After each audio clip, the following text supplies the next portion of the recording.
The Doll by Daphne du Maurier. Forward. The following pages were found in a shabby pocketbook, very much sodden and discolored by salt water, tucked away between the crevices of a rock in bay. Their owner has never been traced, and the most diligent inquiries have failed to discover his identity. Either the wretched man drowned himself near the spot where he hid his pocketbook, and his body has been lost at sea, or he is still wandering about the world, trying to forget himself and his tragedy. Some of the pages of his story were so damaged by exposure as to render them completely illegible. Thus, there are many gaps, and much of it seems without sequence, including the abrupt and unsatisfactory termination. I have placed 3 dots between sentences when words or lines were undecipherable. Whether the wild improbabilities of the story are true, or whether the whole is but the hysterical product of a diseased mind, we shall never know. My sole reason for publishing these pages is to satisfy the entreaties of many friends who have been interested in my discovery. Signed, Dr. E. Strongman, Bay, South England. R. I want to know if men realize when they are insane. Sometimes I think that my brain cannot hold together. It is filled with too much horror, too great a despair. And there is no one. I have never been so unutterably alone. Why should it help me to write this, vomit forth the poison in my brain? For I am poisoned. I cannot sleep. I cannot close my eyes without seeing his damned face. If only it had been a dream. Something to laugh over, a festered imagination. It's easy enough to laugh. Who wouldn't crack their sides and split their tongues with laughing? Let's laugh till the blood runs from our eyes. There's fun if you like. No. It's the emptiness that hurts. The breaking up of everything inside me. If I could feel, I should have followed her to the ends of the earth, no matter how she pleaded or how she loathed me. I should have taught her what it is to be loved by a man, yes, a man, and I would have thrown his filthy, battered body from the window, watched him disappear forever, his evil scarlet mouth distorted. It's the hot feeling that has filled me, the utter incapacity to reason. And I am deceiving myself when I say she would have come to me. I did not follow her because I knew that it was hopeless. She would never have loved me. She will never love any man. Sometimes I think of it all dispassionately, and I pity her. She misses so much, and no one will ever know the truth. What was her life before I knew her? What is it now? Rebecca,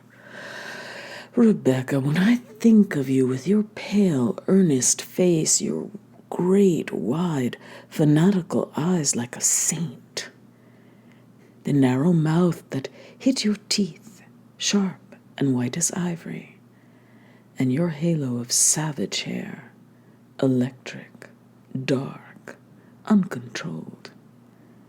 There has never been anyone more beautiful. Who will ever know your heart? Who will ever know your mind?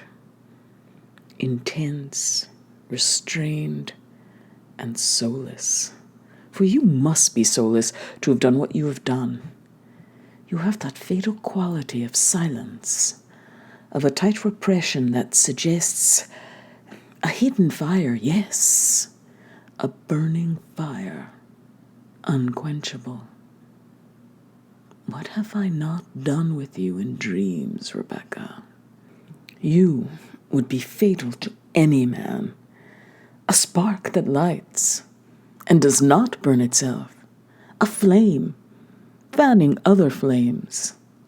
What did I love in you but your indifference, and the suggestions that lay beneath your indifference?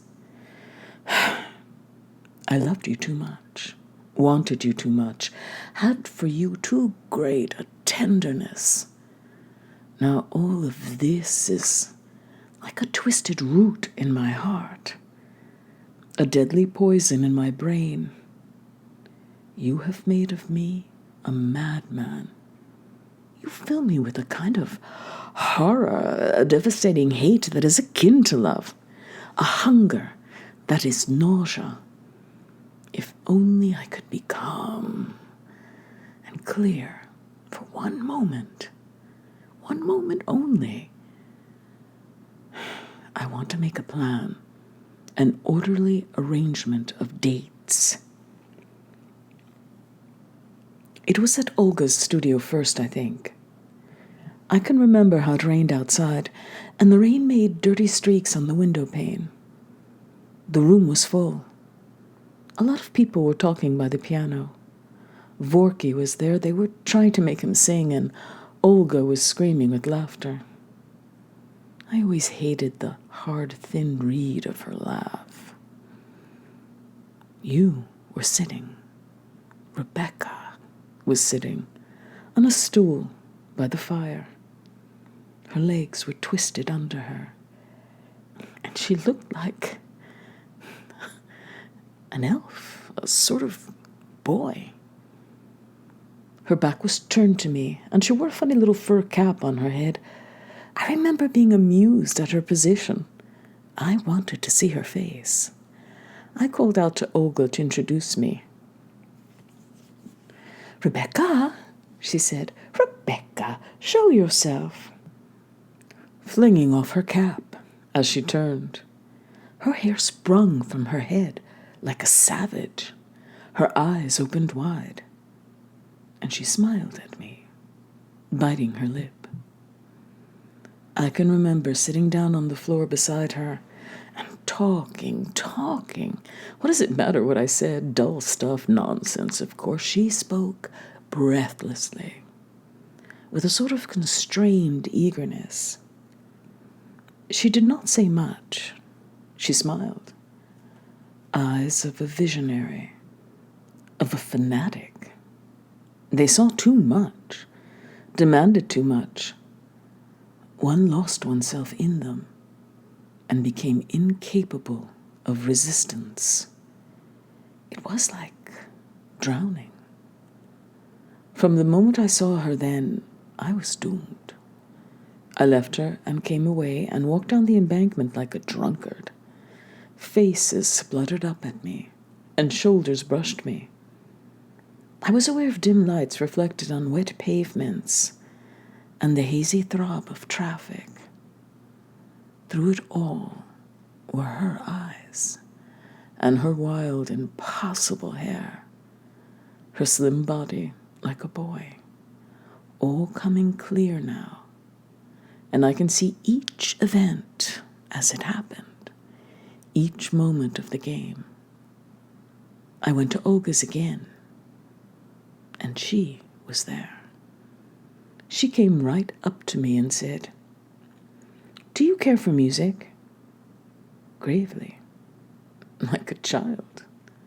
Why did she say this? I don't know. There was no one at the piano.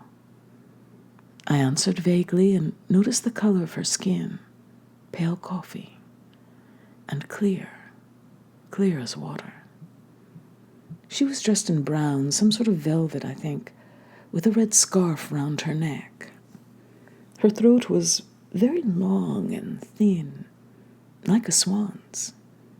I remember thinking how easy it would be to tighten the scarf and strangle her. I imagined her face when dying, her lips parted, and the inquiring look in her eyes. They would show white, but she would not be afraid. All this in the space of a moment, and while she was talking to me. I could track very little from her. She was a violinist, apparently, an orphan, and lived alone in Bloomsbury. Yes, she had travelled much, she said, and especially in Hungary. She'd lived in Budapest for 3 years, studying music. She did not care for England. She wanted to go back to Budapest. It was the only city in the world. "Rebecca!" someone called, and she glanced over her shoulder with a smile. How much could I write about Rebecca's smile?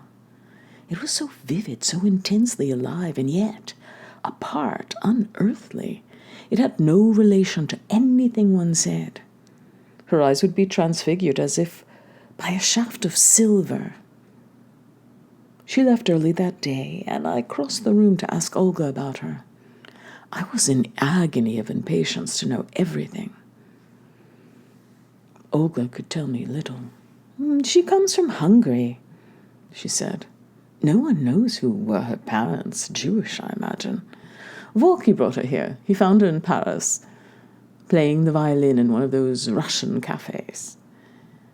She won't have anything to do with him, though. She lives entirely alone. Vorky says her talent is marvelous. If she only goes on, there will be no one to touch her. But she won't work. She doesn't seem to care.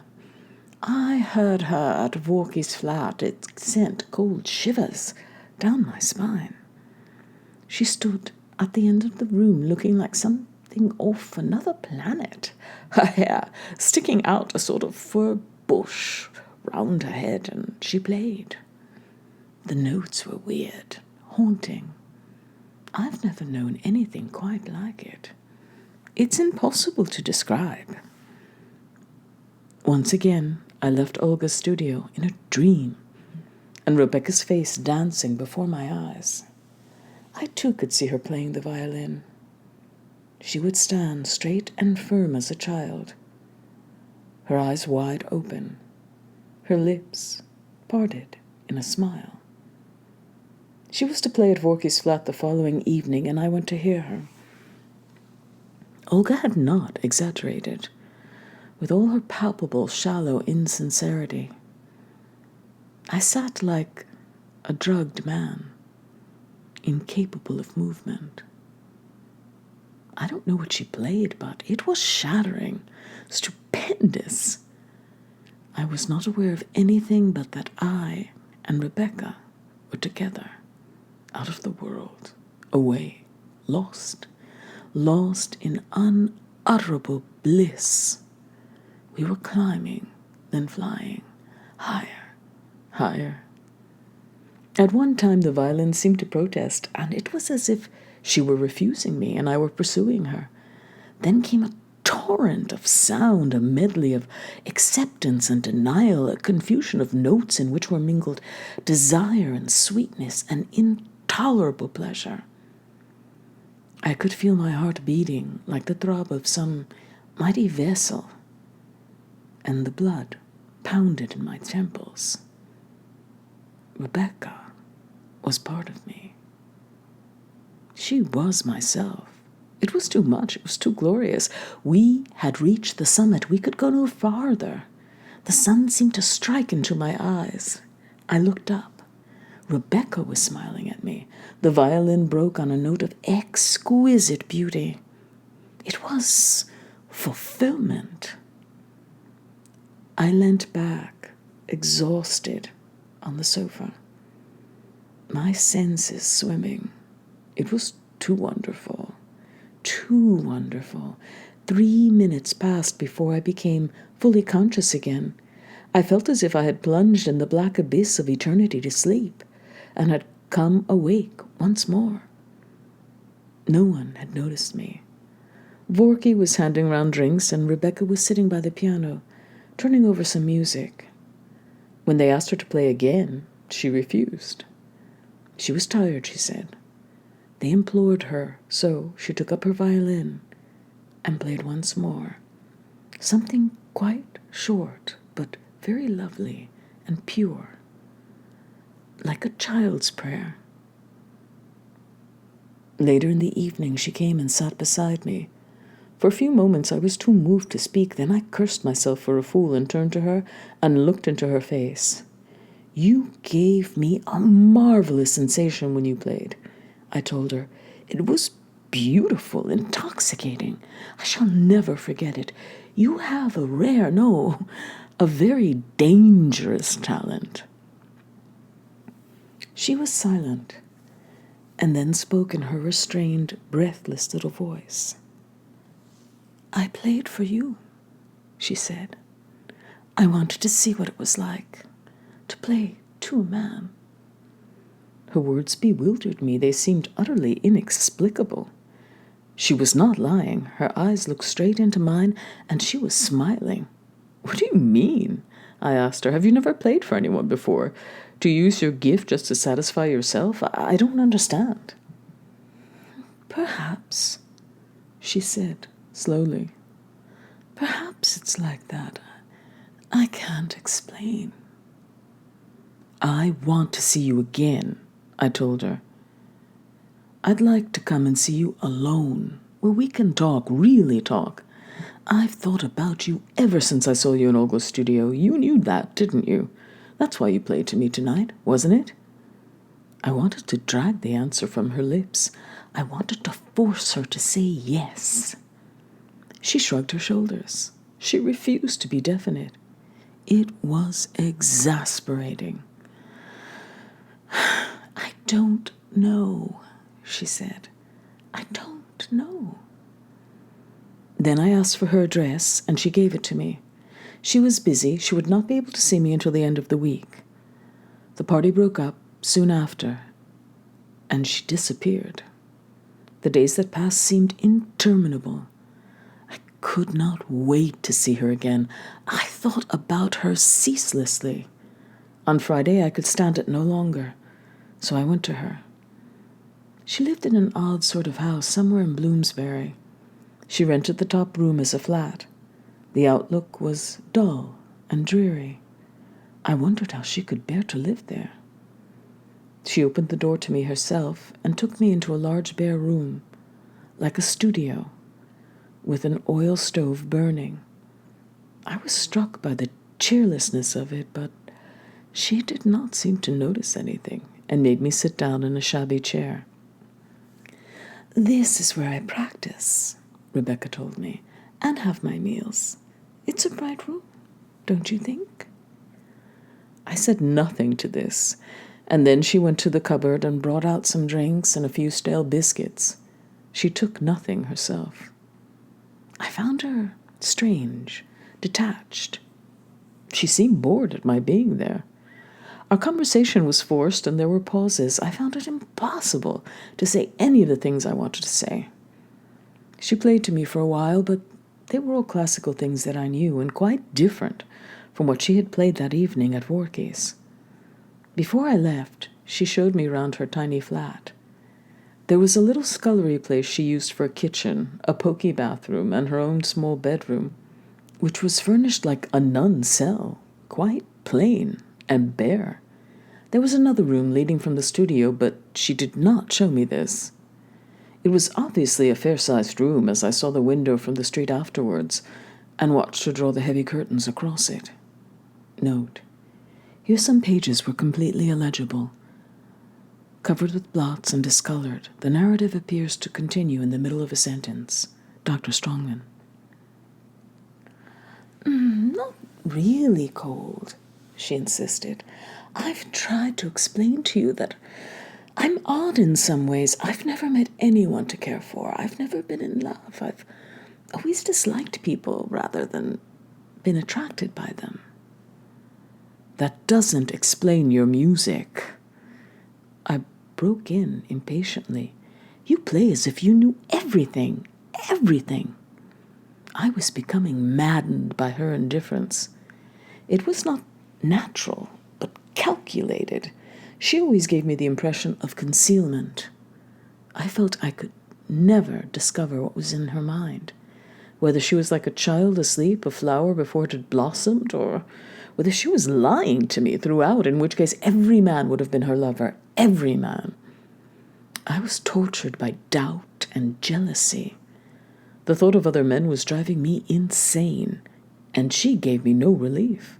She would look at me with great pale eyes, pure as water, until I could swear that she was untouched. And yet, a look, a smile, and back would come my torture and my misery. She was impossible. She evaded everything, and yet it was this fatal quality of restraint that tore at me and broke at me until my love for her became an obsession, a terrible driving force. I asked Olga about her, asked Vorky, asked everyone who knew her. No one could tell me anything. I'm forgetting days and weeks as I write this. Nothing seems to have any sequence for me. It's like rising from the dead.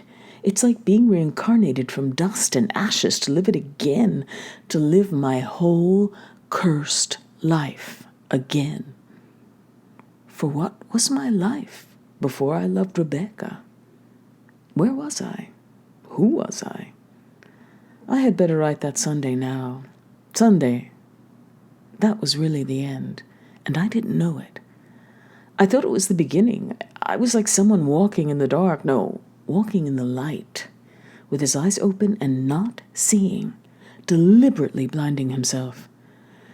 Sunday, day of hollow and mistaken happiness. I went to her flat about 9 in the evening. She was waiting for me. She was dressed in scarlet like Mephistopheles, odd, strange clothes that only Rebecca could wear. She seemed excited, intoxicated. She ran about the room like an elf.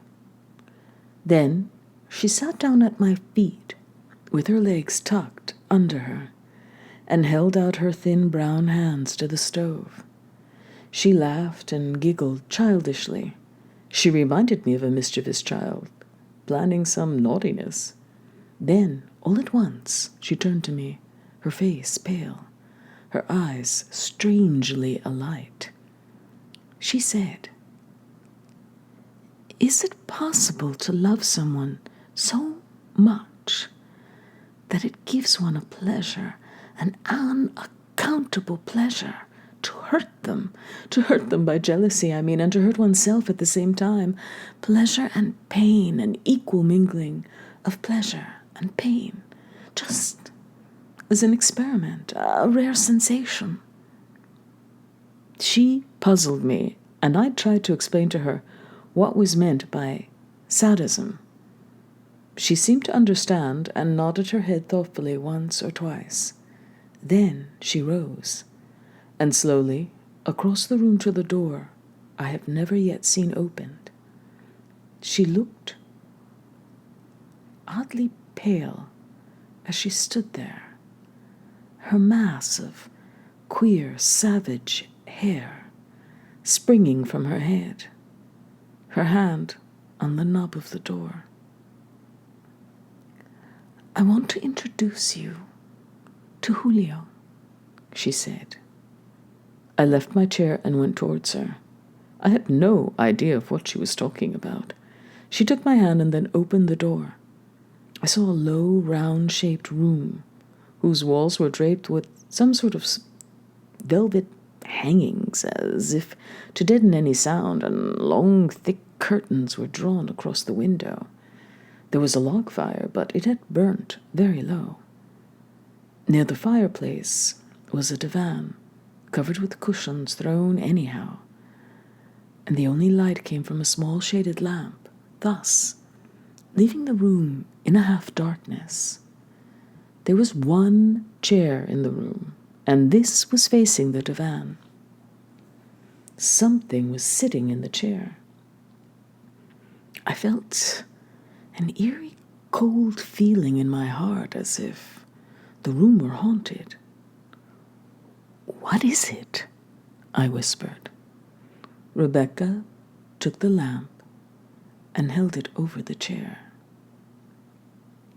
"This is Julio," she said softly. I stepped closer and saw what I took to be a boy of about 16, dressed in a dinner jacket, shirt and waistcoat, and long Spanish trousers. His face was the most evil thing I have ever seen. It was ashen pale in color, and the mouth was a crimson gash, sensual and depraved. The nose was thin, with curved nostrils, and the eyes were cruel, gleaming, and narrow, and curiously still. They seemed to stare right through one, the eyes of a hawk. The hair was sleek and dark, brushed right back from the white forehead. It was the face of a satyr, a grinning, hateful satyr. Then I was aware of a strange feeling of disappointment, a helpless sensation of not understanding, of dumb incredulity. There was no boy sitting in the chair. It was a doll, human enough, damnably lifelike, with a foul, distinctive personality. But a doll. Only a doll. The eyes stared into mine without recognition. The mouth leered foolishly. I looked at Rebecca. She was watching my face. "I don't see," I said. "What's the point of all this? Where did you get this loathsome toy? Are you having a joke with me?" I spoke sharply. I felt uneasy and cold. The next moment the room was in darkness. She had turned out the lamp. I felt her arms round my neck and her mouth upon mine. "Now, shall I tell you I love you?" she whispered. "Shall I?" A hot wave of something swept over me. The floor seemed to swing beneath my feet. She clung to me and kissed my throat. I could feel her fingers at the back of my neck. I let her hands wander over my body, and she kissed me again. It was devastating. It was madness. It was like death. I don't know how long we stood there. I don't remember anything, words or thoughts or dreams, only the silence of that dark room, the feeble glow of the fire, the beating of my heart, the singing in my ears, and Rebecca, Rebecca, when and whether hours had passed or years, I cannot tell. When I raised my eyes above her head, I looked straight into his eyes, his damned doll's eyes. They seemed to squint at me and leer. One eyebrow was cocked, and his crimson, treacherous mouth was twisted at the corner. I wanted to leap at it and smash its beastly, grinning face, trample on its sordid human body. Was Rebecca mad to keep such a toy? What was her motive? Where had she found it? But she would not answer my questions. "Come away," she said, and dragged me from the room back once more into the hard glaring light of the bare studio. "You must go now," she said breathlessly. "It's late. I had forgotten." I tried to take hold of her once more. I wanted to kiss her again and again. She surely did not mean me to go now. "Tomorrow," she said impatiently. "I promise you tomorrow, but not at the moment. I'm tired and bewildered. Don't you see? Let me alone just for tonight. It's been too strong. I can't realize anything." She stamped her foot with impatience. She looked ill. I saw it was hopeless. I took my things and went, and walked, all night, I think. I watched the dawn break on Hampstead Heath, grey and sunless. Heavy rain fell from a leaden sky. My body was cold, but my brain was on fire. Once more, I was certain that Rebecca had lied to me. From the moment she kissed me, I knew that she had lied to me. She had known 5, 10, what matter the number, 20 lovers, and I was not one of them. No, I was not one of them. I found myself near Camden Town. Buses rumbled along the streets. It was still raining. People straggled past me, their figures bent under umbrellas. I found a taxi somewhere and went home. I got into bed without undressing and slept. I slept for hours. When I awoke, it was dark once more. It must have been about 6 in the evening. I remember washing mechanically and then, once more, walking in the direction of Bloomsbury. I reached the flat and rang at her bell. She let me in without a word and then sat down in the studio before the oil stove. I told her I was going to be her lover. She said nothing. There were red rims under her eyes as if she had been crying, and thin lines around her mouth. I bent towards her to kiss her, but she pushed me away. She began to speak rapidly. You must forget what happened last night. Today I realize I made a mistake. I'm not well. I haven't slept.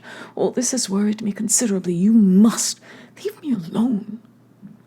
I tried to seize her and break down her iron restraint. It was like hammering at an iron wall. She lay cold and still in my arms.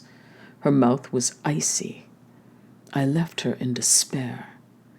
Then followed a week of doubt and torture. Sometimes she sat apart from me without a word. Sometimes I could have sworn that she loved me.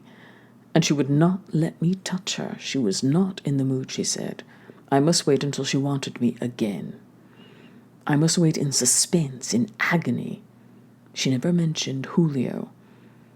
We never went into that room again. I asked what she had done with him. I wanted to know what was at the back of it all. She would answer evasively and change the subject. It was useless to press her. She was maddening. She was intolerable. And yet I could not keep away from her. I could not live without her. One evening she would be gentle and affectionate. She would sit at my feet and talk about her music, about her future plans. She was always changing. She was never the same. I felt hopeless. My position was ridiculous. But what was I to do? She had become a madness to me, an obsession. I've now come to the last evening, the very last. Then, crash, blankness, the depths of hell and desolation. Utter desolation. Let me get it clear. When was it? What time was it? 7, 8 perhaps. I can't remember. I was leaving the flat, and she came to the door with me. She suddenly put her arms around me and kissed me. There have been men in arid deserts where the sun has so disfigured them that they have become things of horror, parched and blackened, twisted and torn. Their eyes run blood, their tongues are bitten through, and then they come upon water. I know, because I was one of their number. Laugh at all these comparisons. Call me a madman, but laugh is on my side. There are women, but you have not kissed Rebecca. You cannot know. You are a fool, asleep. You have never begun to imagine. Note: much of this seems completely unintelligible, and the quarter page that follows consists of nothing but broken sentences and half-formed ideas. Then the narrative continues. It was shattering. She let me kiss her. Again and again I took her face in my hands and looked down into her eyes. Who were your lovers? I said. How often did you kiss them like that? Who taught you to kiss them like that? Who was the first, the very first? Tell me. A haze of fury was before my eyes. My hands shook. I swear to you that you are the first man I've ever kissed. I swear to you there has been no man before you. Never. Never. She looked straight at me. Her voice was firm. I saw she was speaking the truth. Now you must go, she said. Tomorrow you shall come, and then we shall have so much to tell each other, so much. She smiled at me. I saw right through her wall of restraint, right through ice to the flame, the hidden fire. I remember leaving the flat and having dinner somewhere. My head was on fire. I seemed to walk among the gods. It was incredible that Rebecca should love me. It was incredible that I should know such happiness. I wanted to shout. I wanted to chuck myself off a roof. I went home and paced up and down the room. I couldn't sleep. Every nerve in my body seemed alive. Then, suddenly, at midnight, I could stand it no longer. I had to go to Rebecca. I had to. I felt my love for her was so strong that she would know. She would wait for me. She would understand. She would have to understand. I don't know how I got to her flat. Seconds seemed to flash by, and I was standing outside in the street, gazing up at the windows. I persuaded the night porter to let me in. He was half asleep, and he let me pass upstairs. I listened outside her door. Not a sound came from within. It might have been the entrance to a tomb.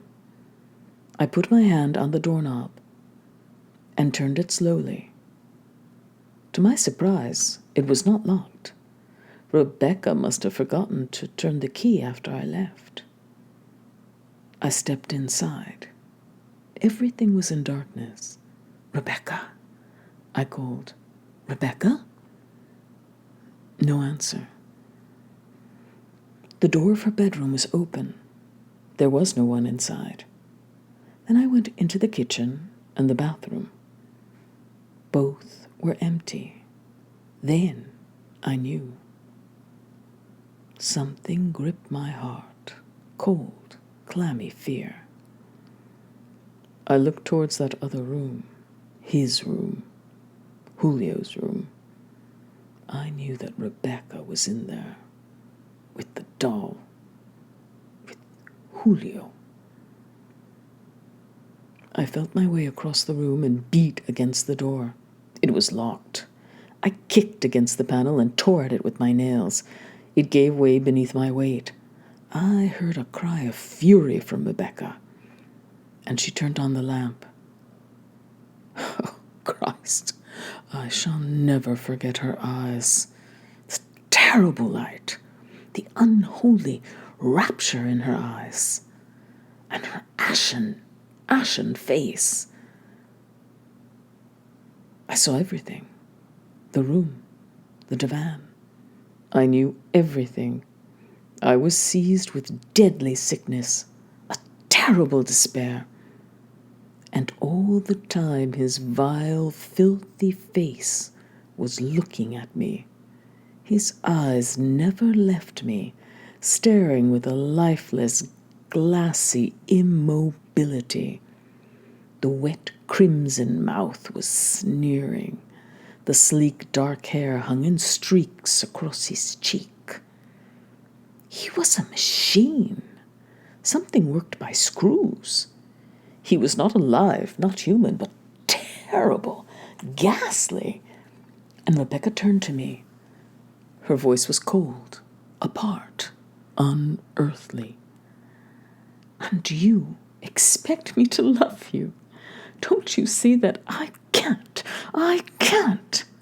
How can I care for you or any man? Go away.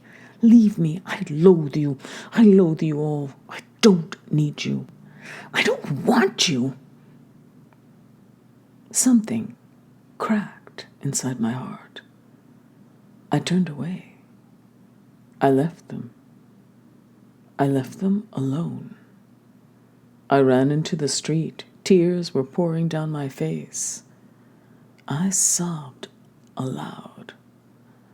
I shook my fist at the stars, and that is all. There is no more to say, no more to tell. I went the next day, and she had gone. They had both gone. No one knew where she was.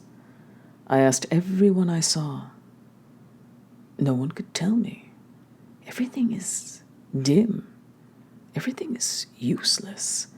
I shall never see Rebecca again. No one will ever see her again. It will always be Rebecca and Julio. Days will come and nights and nothing. They will haunt me. I shall never sleep. I'm cursed. I don't know what I'm saying, what I'm writing. What am I going to do? Oh, God. What am I going to do? I can't live. I can't cope.